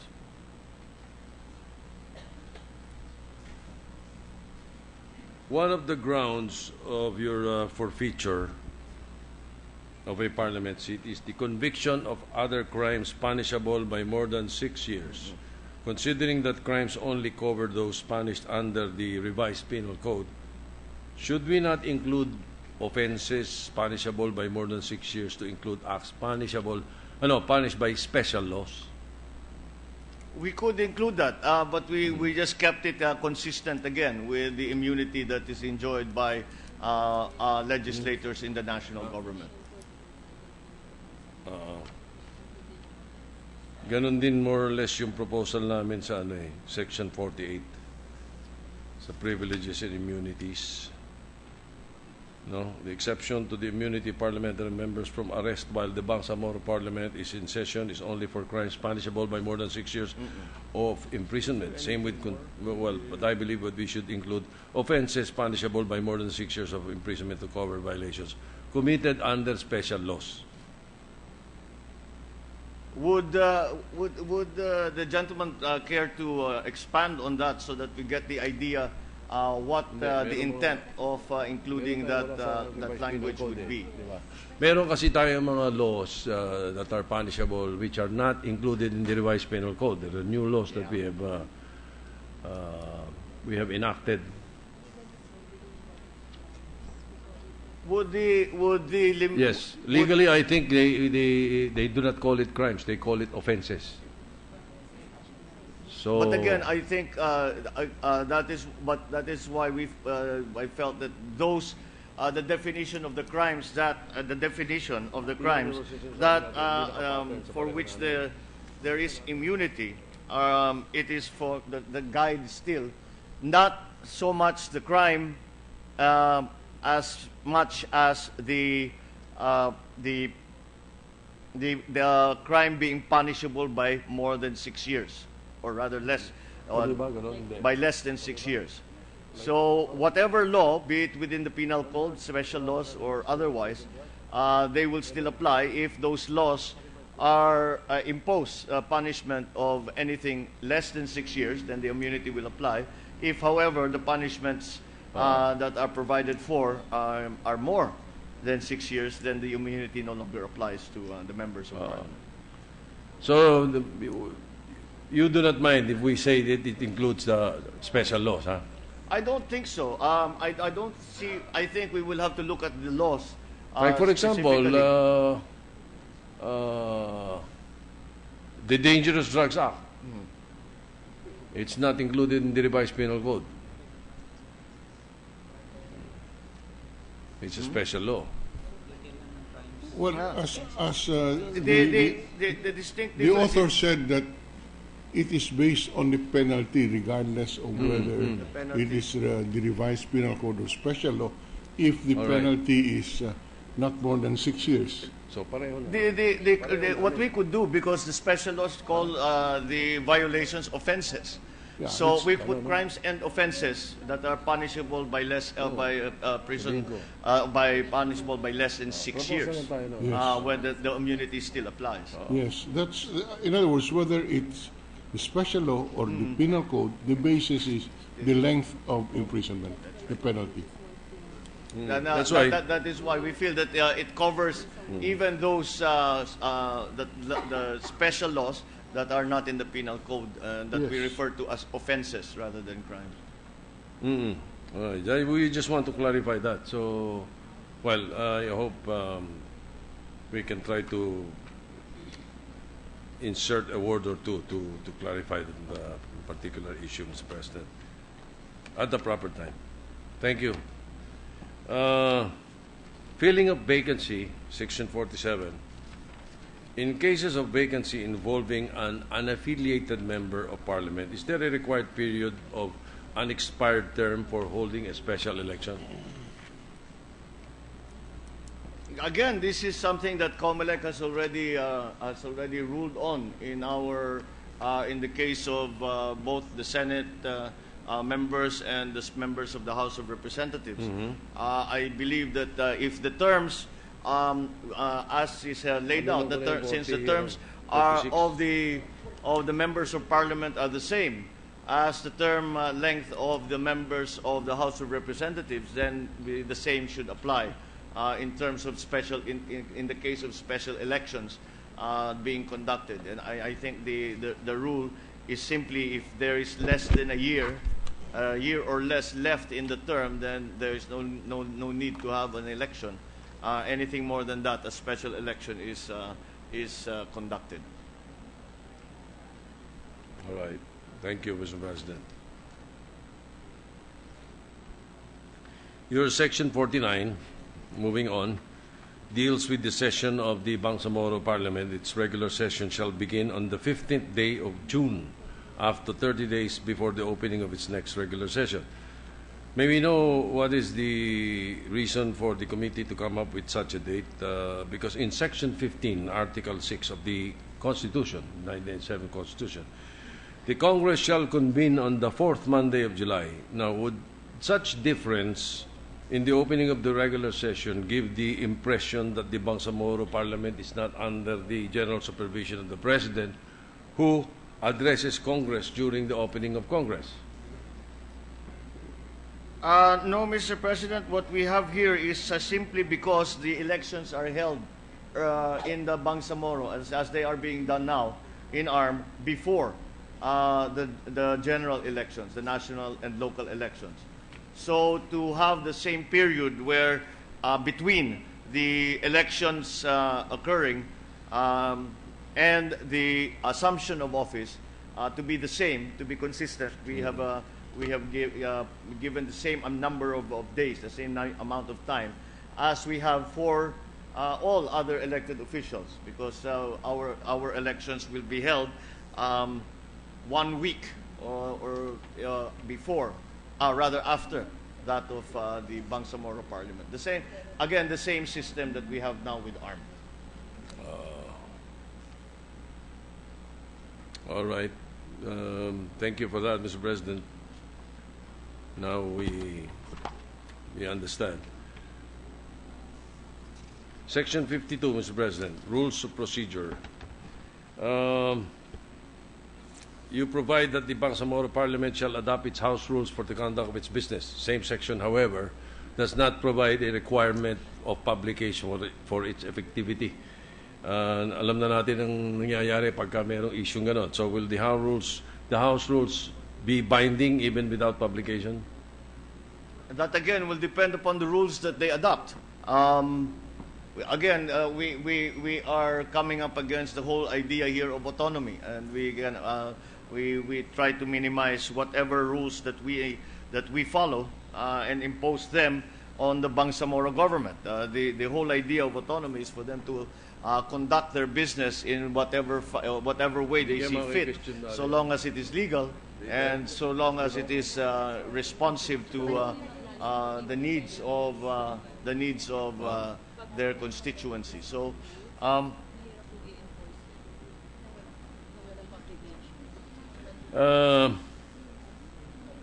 Well, I suggest that we include a publication because lalo na pag may mga penalties, Mr. President, mahirap i-enforce pagka wala kang publication.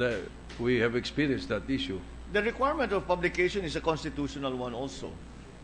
Therefore, there's no need to, we felt again, since the Constitution is clear on that issue, that there's no need to repeat the provision in the organic law. However, once again, going back to what I had said before, should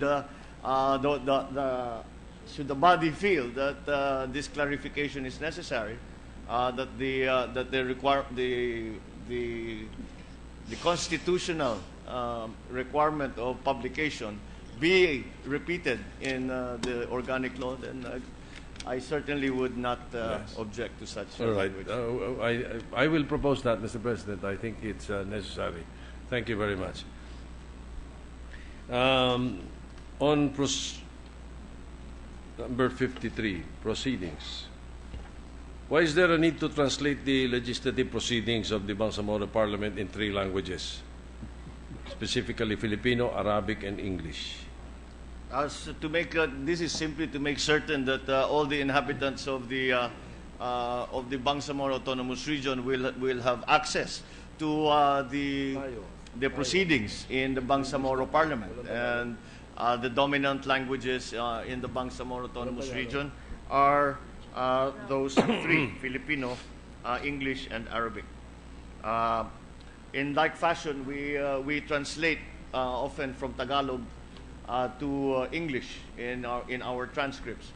We do not have the requirement to translate it into Arabic, but that is something. We don't. Yes, not even in Filipino.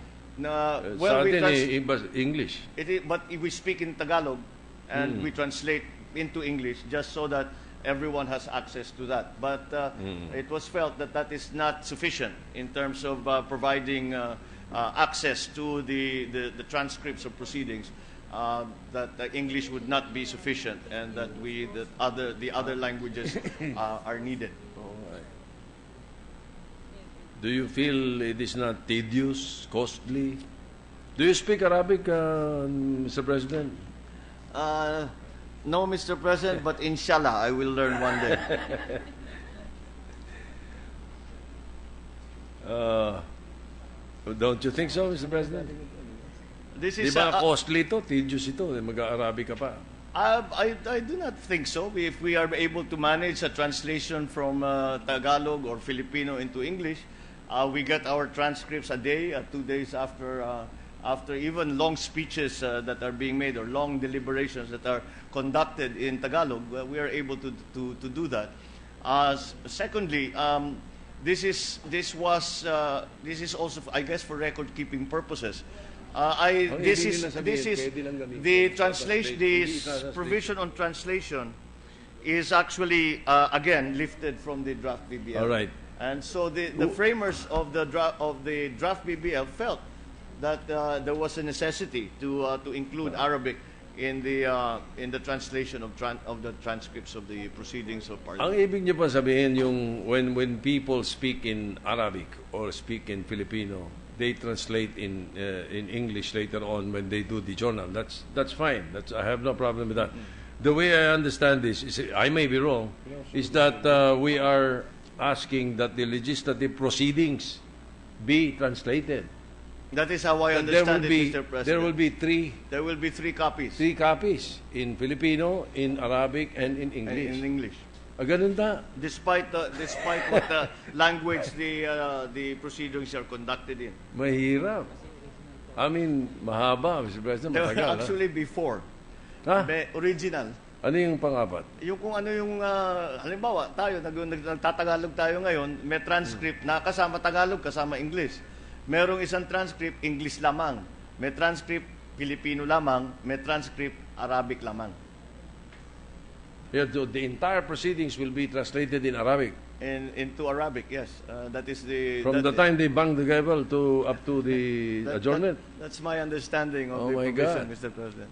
Well, it's up to them. It's really, that is Well, very tedious, as I said. I do not feel, because maybe we feel that way because we are not fluent or familiar with the Arabic language. But those who are, I do not feel that they would find this an extraordinary imposition to translate it is as easy for an Arabic scholar to translate Tagalog, Filipino, and English into Arabic as it is for our transcribers to translate our Tagalog into English.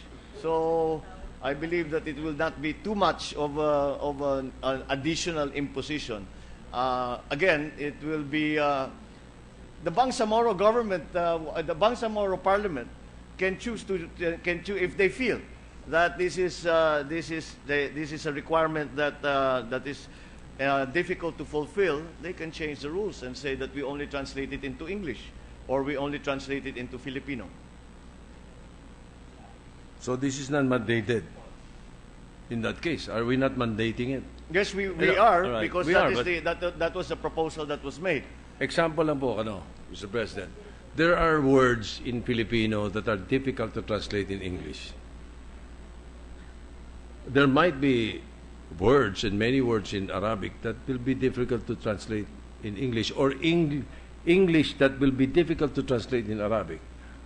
To give you an example, if I ask you a question and ask you to ask a common fellow, you might be able to do it, but a common member of parliament, ask him to translate to English the phrase or the question, pang-ilang Pangulo ng Pilipinas si Ferdinand Marcos? You translate it in English. We will find a way to Yung translate pang-ilan. it in English, but it will not be as simple or as elegant as it is in Tagalog. Correct. That's what I mean. Hindi kaya magganon din yung But Arabic. I believe that exists in all other languages. The Tagalog, I have found, is an extremely expressive languages, and there are words in Tagalog that will take a paragraph of English in translation. Correct.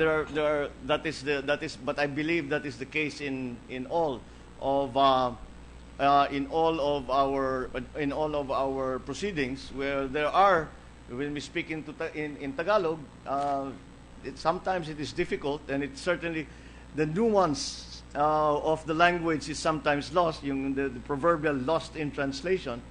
But again, there is still a way to express it, not as elegant, not as simple, not as simple. not as expressive. Correct. But the general, at least an idea will come forward. But again, There will be a direct translation, but it will take a paragraph, perhaps. You know, like for example, that particular instances. yes, There that have particular pang- question. pang-ilang Pang-ilang pangulo ng Pilipinas si Ferdinand Marcos? Well, what you would intuitively want to say. Marami magtatangka, how many? Or Pang-ilan is the That's the difficult. key. That's the is key. the That's the difficult difficult one there. one. Yeah. Pang-ilan, there is no direct equivalent in English. yes, I know. Also, my example is the word kapaki-pakinabang. Yeah. I have Worthy, worthy. challenged everyone Yeah. to translate that Alright. into English, and we have not a direct translation. So these are instances that come up with Tagalog. I have no doubt they come up in every other language when we try to translate it into Alright. another language. But as what little I know of the Arabic language, I know that it is as expressive, as romantic, as beautiful as Filipino. English, I think, is the one that falls behind when it comes to those qualities as a language. I agree with you. It will take a paragraph. Like, for example, the direct translation or the best translation of the question I gave you, which is pang-ilang pangulo ng Pilipinas si Ferdinand Marcos. The best way to translate it in English is, in what chronological order does Ferdinand Marcos fall in as President of the Philippines? It will contain the question, but it is a paragraph. Oh, so clumsy and inelegant as compared to the Filipino. Yung kapaki-pakinabang could be very useful. Kapaki-pakinabang. Oh, yes. But when describing a person, Yes, as in our oath, it takes a different color. it immediately it is not the worthy or useful is not sufficient. I Again, think the topic has been sufficiently Yeah, debated we- upon. Can we move on to the I next think, topic? Mr. President, we are enjoying ourselves Yes. making these comparisons. But But thank maybe you we for can move on to the reminding other. us that we have a bill to pass. We are just trying to infuse a little levity. I know. Thank you, Mr. President. Now, let me move on then to Section 55, Appropriations. Should the annual appropriations law be made part of the national government's General Appropriations Act, considering that the Bangsamoro Autonomous Region is supposedly still part of the national government? At the very least, there should be some check and balance to guard against possible abuse. Again, the rules that will apply to that apply to the creation of the General Appropriations Act will be the same because the accounting principles that will be applied will be the same, and so the appropriations must be done properly. The implementation of the expenditure and the administration of the expenditure should be the same as what is being done in the House of Representatives. But we have to again remember that this is a second step. The other slight difference is that presumably after certain number of years, that the fiscal autonomy of the Bangsamoro Autonomous Region will be complete in the sense that they will be what they will be spending is what they will be able to collect or whatever funds they will be able to generate. So it is now, again, because in the interest of autonomy, we leave it to the Bangsamoro Parliament to decide how to appropriate those funds. And again, as long as they are consistent with generally accepted accounting practices and general principles of financial management, then again, I see that there should be no problem. We cannot interfere we should not. If we are to make this a real autonomy, we should not interfere in the appropriations. So how does it work, Mr. President? They will no longer be included in the GAA.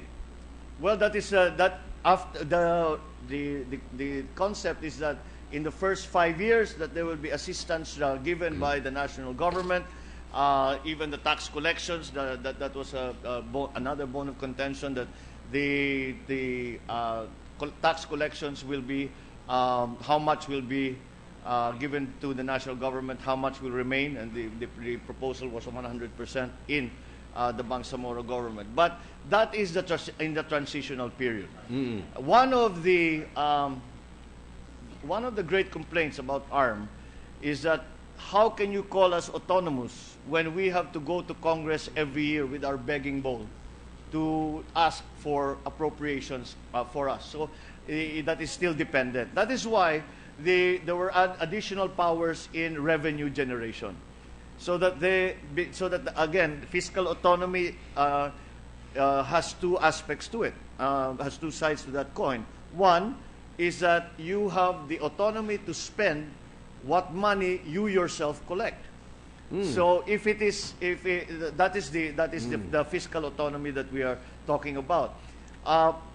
So if you put aside the transition period, presumably the Bangsamoro Autonomous Region will generate its own income, it generate its own funds, and therefore the sources and uses of those funds, of Bangsamoro government funds, will be determined by the Bangsamoro Parliament.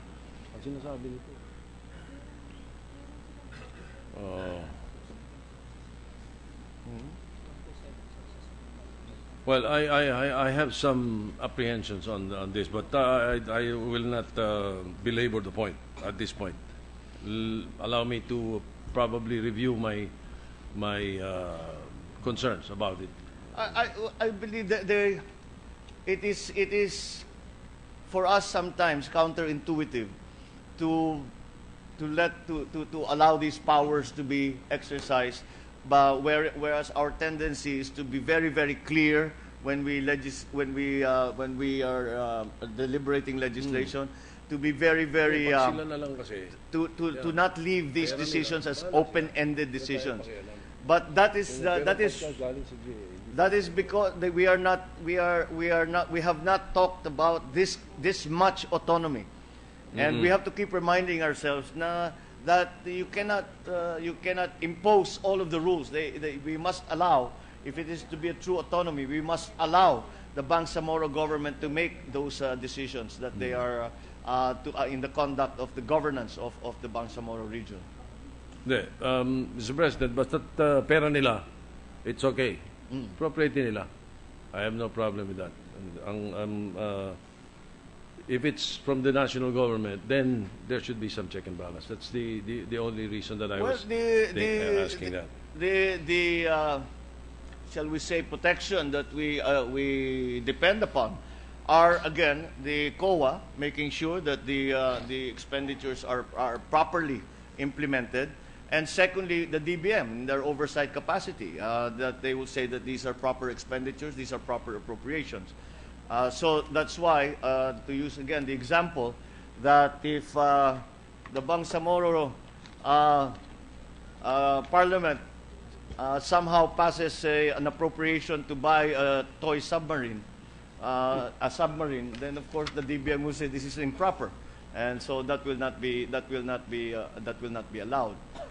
If again the bidding process for any kind of appropriation is improper, the COA will step in and will say that this is improper, and we will have to re-examine it further. So again, those are the safeguards. So long as there is, it takes a little time to back away from the kind of control or the kind of mandates that we usually provide for local governments.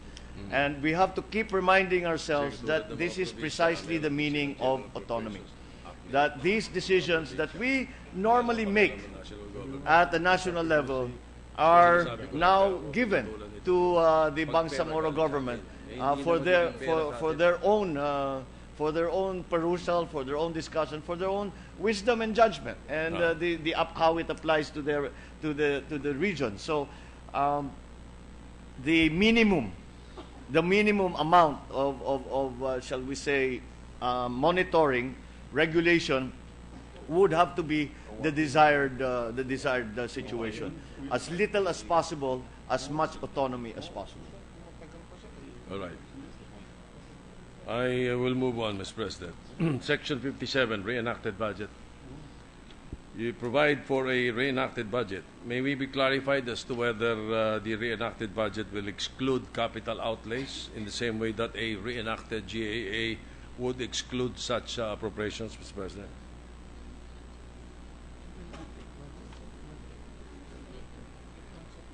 The concept will not really change because that is the definition of the reenacted budget. A reenacted budget is understood to only include the no procurement.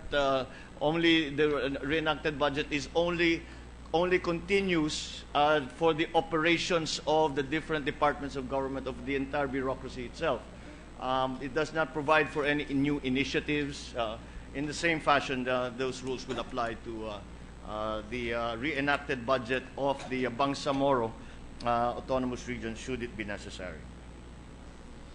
All right. Thank you, Mr. President. Before I move on to the qualifications and the next section, Section 58, I will beg the indulgence of the sponsor, Mr. President. I would wish to suspend my interpellation. I have been informed that the Secretariat was supposed to be out by 5 o'clock because of the holiday on Friday. So it's a little past 6 o'clock. So if you do not mind, Mr. President, and the sponsor, I will just continue on Monday on the remaining part of the Part 2, Mr. President. I see no problem with that, Mr. President. How many parts will it be, Mr. Senator? 4 parts, Mr. President. Huh? 4. I will try to limit it to 3.5.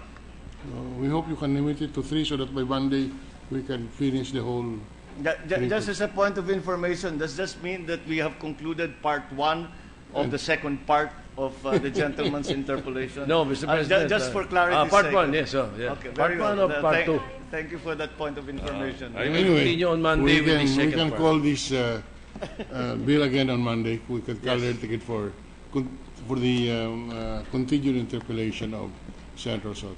Thank you, Mr. President. I wish to thank the sponsor for being patient, and to you, the Senate President, the Majority Leader, and to whoever is listening, because I wanted to find out who are the members of the Senate who are listening to us.